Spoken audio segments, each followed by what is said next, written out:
warahmatullahi wabarakatuh. Salam sejahtera bagi kita semua. Om Swastiastu, Namo Buddhaya, salam kebajikan. Pak Joshua, Pak Taufik, dan semua hadirin yang saya hormati.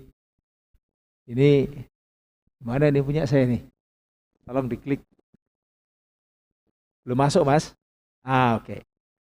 Sebelum saya masuk ke sini, saya sedikit menyinggung tentang munculnya SKP. Jadi begini, kita tahu bahwa Undang-Undang ITE ini kan sekarang sangat menjadi undang-undang yang mungkin paling populer di Indonesia.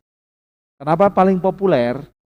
Karena kita tahu kalau dulu orang berdebat, orang pisu-pisuan, orang ngeyel-ngeyelan, orang kadang-kadang juga saling tuduh itu di warung-warung kopi, di cangkruan, kalau orang Surabaya begitu kan. Ini sekarang mereka ributnya itu di media sosial. Ada 202,6 juta pengguna internet di Indonesia, ada 170 juta pengguna media sosial yang aktif di Indonesia. Bayangkan, 170 juta aktif di media sosial. Makanya lalu yang tadinya itu ribut di warung-warung itu, dia ributnya di Instagram, di Twitter, di Facebook. Coba ada berapa ratus juta dalam satu hari saja. Itu lalu lalang komunikasi konten-konten di internet. Nah itu kita tahu bahwa yang namanya orang Indonesia ini kan seneng kalau pisu-pisuan, kadang-kadang juga yel-yelan sampai ya saling menghina, nyinyir, ecek-ecekan. Nah ketika itu ada di media sosial, yang kemudian dilihat banyak orang, bisa di-capture, bisa di-share, kemudian sifatnya itu borderless, karena yang ngomong orang Jombang tapi yang ngeributin orang Aceh. Ini jadi masalah loh, banyak sekali masalah di Polda-Polda, di Krimsus Polda itu, di teman-teman Krimsus itu yang melaporkan ini orang Jawa Timur, tapi yang terlapor itu ada di Balikpapan sana. Kadang-kadang ada di Merauke. Karena yang namanya borderless kan. Makanya anggaran yang cepat habis itu ya dari Krimsus. Karena lalu ngurus nangkep tersangkanya itu dari mana-mana. Kalau kriminal umum, ya ributnya cuma di pasar, di ini dan sebagainya. Ya Surabaya, Jawa Timur. Tapi kalau di ini udah namanya, ini persoalan besar gitu ya. Ini hal yang baru. Hal yang baru dalam kondisi sekarang. Nah, dan isu-isu yang awalnya isu-isu keluarga, isu-isu yang biasa gitu ya, sekarang jadi persoalan hukum. Jadi kegaduhan di dunia hukum. Nah sayangnya dari teman-teman SafeNet, dari teman-teman yang media itu ketika dikumpulkan, itu banyak sekali kasus-kasus persoalan yang menggunakan Undang-Undang ITE ini tidak sesuai dengan norma-norma ketika kita bangun, kita buat Undang-Undang ITE. Loh, kok bisa seperti ini? Dan kasus itu banyak. Salah satu contohnya yang sekarang sedang ramai sampai tingkat internasional ya kasus Saiful Mahdi. Pak tahu nggak? Pak Saiful Mahdi ini lulusan ITS, ikuti truk sampah kalau dulu ITS itu. Sekarang nggak lagi ya, karena truk sampahnya udah ke Benowo sana. Lulusan ITS, S2-nya di Cornell University, S3-nya Cornell University, terus ngajar di Syah Kuala, ngeritik penerimaan dosen di WA grup dosen. Ini harus jelas karena saya pengkritiknya Universitas Syah Kuala ini.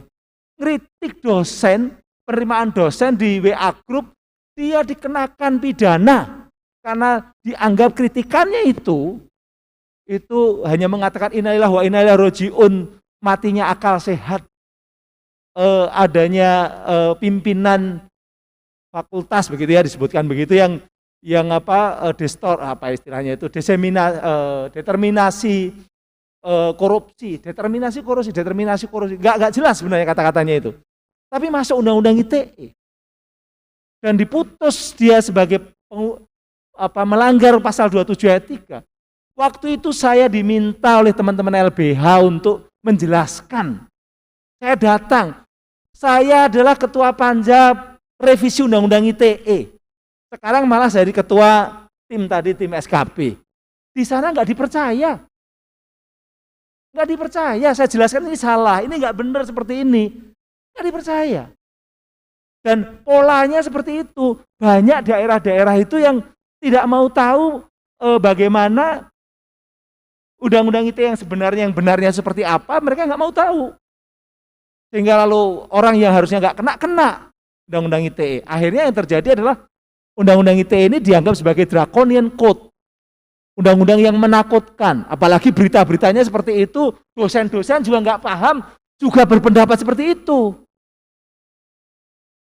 Sampai akhirnya pemerintah tuh, Pak Presiden tuh ingin, udah direvisi. Ketika direvisi masih salah. Ternyata direvisi karena dulu itu pasal 27 ayat 3 itu menakutkan, banyak dipakai untuk nahan orang termasuk Prita Mulyasari. Revisi. Ternyata sekarang masih juga dipakai. Tambah pasal 28 ayat 2. Sekarang mau direvisi lagi nih, tekanan minta supaya direvisi lagi. Padahal sebenarnya ketika mau merevisi ini nggak mudah, karena yang namanya proses politik itu sangat rumit dan bisa kemana-mana begitu ya, dan masih banyak undang-undang itu numpuk, belum pada jadi. Undang-undang penyiaran belum jadi, undang-undang perlindungan data pribadi belum jadi, ini masih KUHP itu sampai berapa puluh tahun belum jadi. Ini ada yang karena ya ini revisi kalau perlu cabut, kan begitu. Itu yang terjadi sekarang. Nah, pemerintah serius ingin supaya ini jangan ada namanya kebebasan berpendapat itu kemudian dibungkam dengan Undang-Undang ITE. Ini makanya gambarnya seperti ini. Karena kebebasan berpendapat itu hak warga negara yang dilindungi oleh konstitusi. Pasal 28 Undang-Undang Dasar 45, 28E. Setiap orang berhak atas kebebasan berserikat, berkumpul dan mengeluarkan pendapat. Tapi berpendapatnya itu juga tidak absolut. Dalam artian kebebasan ini bukan kebebasan absolut, boleh diatur gitu ya, diatur. Ada macam-macam undang-undang penyampaian pendapat di muka publik, misalnya kayak undang-undang demo itu kan begitu kan, diatur, nggak boleh malam hari, nggak boleh di masjid, nggak boleh di tempat-tempat ibadah, misalnya begitu, nggak boleh di tempat-tempat universitas atau sekolah, itu kan diatur. Jadi kebebasan berpendapat itu dijamin oleh Undang-Undang Dasar, tapi pasal 28C harus diatur supaya tidak melanggar hak orang lain. Jadi bukan nggak ada di Indonesia ini kebebasan absolut tuh nggak ada. Pasti akan ada namanya boleh berpendapat, boleh menyampaikan ekspresi, tapi ada aturannya. Itu Undang-Undang Dasar yang bicara seperti itu. Nah, Undang-Undang ITE itu termasuk bagian dari mengatur itu. Awalnya begitu. Tapi ternyata di lapangan banyak sekali permasalahan. Tadi saya tunjukkan, bahkan ini jumlahnya banyak ini banyak sekali, ada masyarakat dengan, yang terutama masyarakat dengan masyarakat, ada organisasi dengan masyarakat, ada pejabat dengan masyarakat, ada orang kuat dengan masyarakat, pakai undang-undang ITE. Yang belum melakukan itu kan cuma presiden tidak pernah pakai undang-undang ITE. Pak Luhut hampir akan ini opungnya beliau kan, jadi dia akan mengadukan siapa LBH ya, di Haris Azhar sama siapa itu. Nah, tapi di daerah, Masya Allah banyak sekali. Saya ini memang, mohon maaf, saya supaya kenal sama saya ini bekerja dalam konteks level atas sampai level bawah. Saya staf ahli menteri bidang komunikasi dan media waktu itu, tapi kalau di Surabaya saya ini loper koran, agen koran Kompas Surya. Jadi paling atas sampai bawah. Komisaris Antara pernah, penulis di Kompas, iya sering. Tapi loper koran Kompas, iya. Kalau nggak percaya, langganan sama saya nanti saya kirim dari rumah saya di Surabaya. Saya loper koran, saya punya agen namanya Lia Agensi di Semolowaru sana, sejak tahun 89. Nah, dalam konteks Undang-Undang ITE, saya juga merumuskan Undang-Undang ITE tapi saya juga sering ke pengadilan-pengadilan. Sering jadi saksi ahli di Polres ataupun Polda gitu ya. Nah ini memang luar biasa masalahnya. Mohon maaf kalau saya mengatakan kadangkala di daerah itu ada kekuatan-kekuatan yang nggak ada hubungannya dengan pusat, tapi bisa mempengaruhi proses-proses pengadilan di peradilan di tingkat-tingkat daerah, penegakan hukum dan sebagainya. Melihat seperti ini, maka lalu harus dibuat pedoman nih. Ini harus dibuat semacam bagaimana supaya tidak terjadi interpretasi yang asal sesuai dengan konteks di masing-masing. Itu supaya benar-benar adalah pemerintah lalu membuat dua kemungkinan, satu revisi. Makanya waktu kemarin itu kan ada dua tim revisi, ketuanya Profesor Dr. Widodo, guru besar dari Universitas Jember, UNED. Terus yang kedua membuat pedoman supaya menjadi rambu-rambu pemahaman, interpretasi, implementasinya di kalangan kepolisian maupun kejaksaan. Ini memang bukan perundang-undangan, bukan bagian dari tata perundang-undangan dan bukan bagian dari norma undang-undang SKB, tapi kesepakatan tadi benar, Pak Arief ya, Pak Taufik, benar, itu kesepakatan Kapolri, kesepakatan Jaksa Agung dan Menkominfo. Kalau di bawahnya nggak mengikuti kesepakatan yang sudah diteken sama pimpinan teratas Kapolri dan Jaksa Agung dan Menkominfo, bawahnya nggak mau, itu namanya indisipliner. Mereka udah sepakat kok pimpinannya bahwa pengertian pasal-pasal itu begini loh, begini dituangkan dalam SKB. Jadi ini adalah sebuah pedoman untuk memahami dan menginterpretasi hukum material, yaitu pasal yang ada di Undang-Undang ITE, pasal-pasal 27, 28, 29, 36, ada 36 juga di situ. Nah itu sebenarnya seperti itu. Tapi memang banyak sekali, saya nggak perlu presentasi ini, masih banyak yang namanya ingin supaya ada revisi. Revisi apa? Pasal 27 ayat 3 terutama. Padahal pasal 27 ayat 3 itu satu sudah direvisi tahun 2016. Dua sudah di judicial review 3 kali di Mahkamah Konstitusi. Semuanya ditertolak. 2 ditolak dan sudah ada argumentasi dari Mahkamah Konstitusi. Yang satunya mengundurkan diri, penggugatnya mengundurkan diri karena tahu kalau ada kesamaan lalu ditarik. Pasal 28 ayat 2 juga sudah berkali-kali juga di judicial review. Minimal yang sudah diputus itu 2. Yang pertama oleh suaminya penyanyi ini ada niati itu siapa ya, lupa saya. Farhad Abbas. Yang kedua adalah sama Habibur Rahman yang sekarang anggota DPR RI. Itu pasal 28 ayat 2. Artinya pasal-pasal yang bermasalah ini sudah dibawa ke Mahkamah Konstitusi. Tapi kalau dalam diskusi-diskusi selalu mengatakan bahwa pasal ini salah secara normatif, pasal ini keliru secara filosofi. Ya kalau memang salah secara normatif dan keliru secara filosofi, yakinkan tuh 9 hakim Mahkamah Konstitusi itu. Karena kalau namanya pemerintah, Mas Joshua, kalau saya sih setengah pemerintah, setengah pengamat. Mas Joshua, mau tidak mau ya legal formal ngikuti apa yang ada di undang-undang itu. Selama undang-undang itu masih berlaku, polisi, jaksa, Kominfo, Mas Joshua dan teman-teman, yang ini yang berlaku gitu loh. Dan memang Mahkamah Konstitusi membenarkan atau menolak dengan berbagai macam argumen. Di sini ada argumen-argumennya, tapi kalau saya bacakan nanti misal aja deh. Misal yang pasal 27. Mana 27? Ini ya, di 27 ini digugat di MK oleh Aji, ini Edi Cahyono waktu yang ngomong, Aji, PBHI, LBH Pers. Sekarang juga Aji dan PBH Pers, LBH Pers menggugat lagi pasal yang lain. Memang ini agak hobi menggugat. Tapi ini kalah ya. Kemudian digugat lagi oleh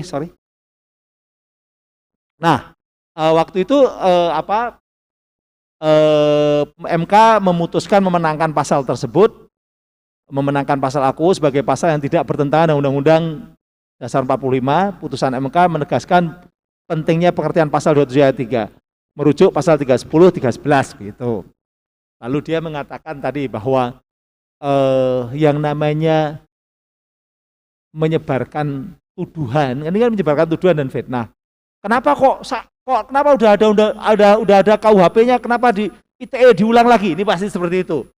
MK-nya itu bicara bahwa apa yang ada di dunia maya dengan yang ada di waktu dulu sebelum ada dunia maya, yaitu dunia fisik yang diatur oleh KUHP, itu berbeda konsekuensi dan berbeda efeknya dan lain-lain berbeda. Maka tidak bisa dihapuskan. Memang berbeda, karena berbeda maka ya memang perlu ada yang diatur tersendiri.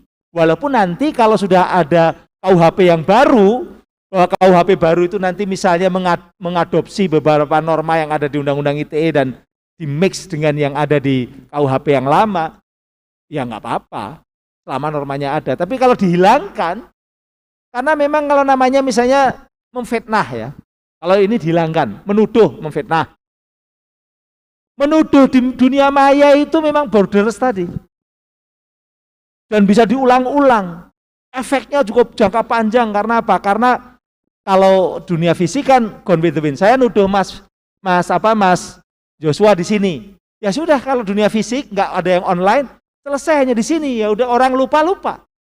Tapi kalau sudah namanya di dunia maya, di Facebook, di Twitter, di Instagram, nuduh, itu di capture, besok lagi itu nggak hilang, jejak digitalnya nggak hilang, dan bisa di share lagi, dan bisa tidak hanya di ruangan ini, tapi juga bisa sampai mana-mana, bisa sampai California, bisa sampai Kali Kepiting, nggak ada tempatnya itu udah sampai mana-mana. Nah itu yang menyebabkan Mahkamah Konstitusi sepakat tidak boleh ini hanya sekedar di KUHP saja, tapi harus juga yang di Undang-Undang ITE ini memang harus dipertahankan. Begitu pula di pasal 28 dan lain-lain. Nah itu karena sengkarut seperti itu, bahwa masih banyak persoalan, maka dibuatlah pedoman.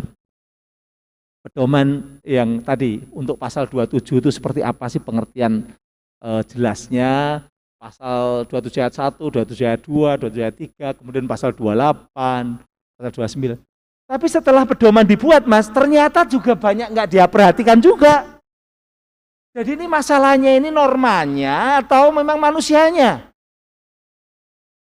Sudah saya jelaskan, saya juga ini ada kasus yang seperti Pak Saiful Mahdi itu di Aceh. Ada kasus di Kabanjahe.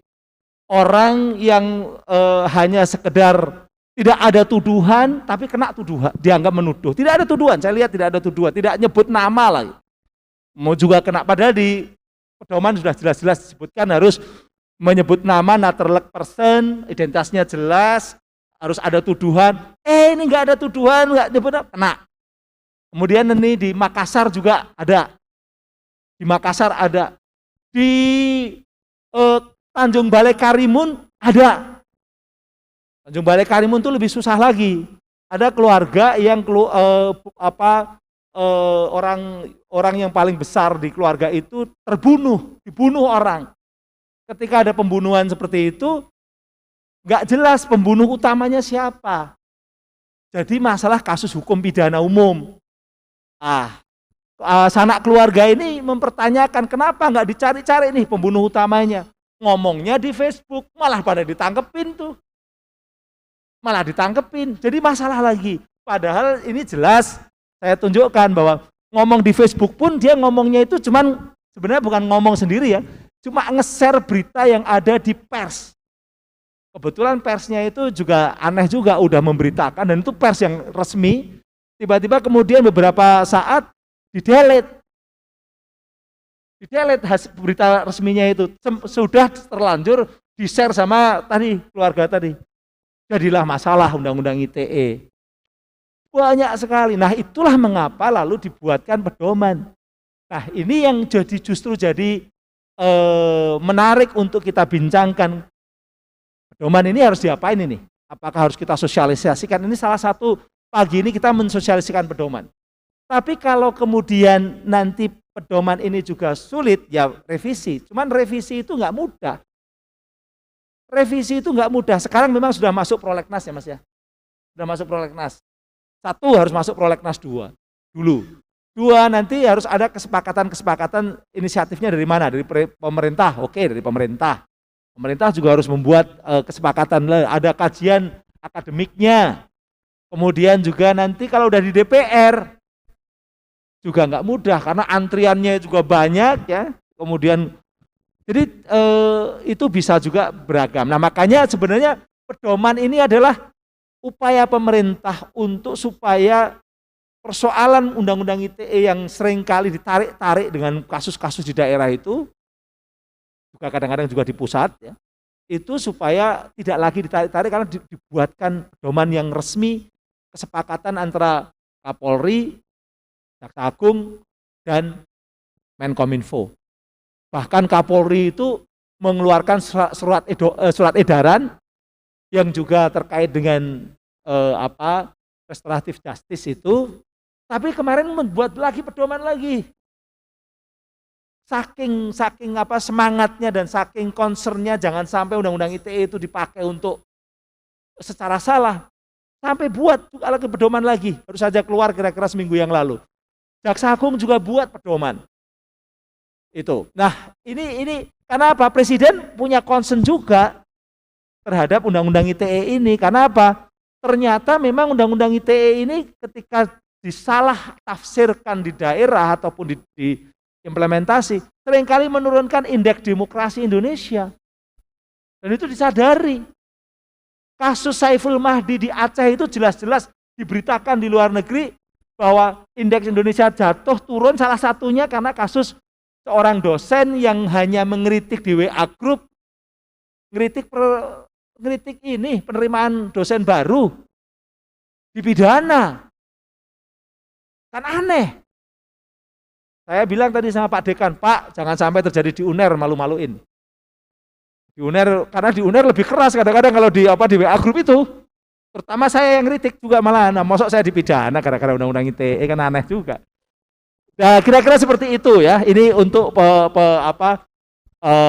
pemicu diskusi saja dulu, kira-kira demikian. Tapi yang jelas memang keinginan pemerintah itu tidak ingin supaya undang-undang ITE jadi draconian code, dan juga sebenarnya kalau sudah norma hukumnya yang ada di pasal-pasal undang-undang ITE kemudian dipahami lewat membaca SKB-nya, itu clear sekali sebenarnya.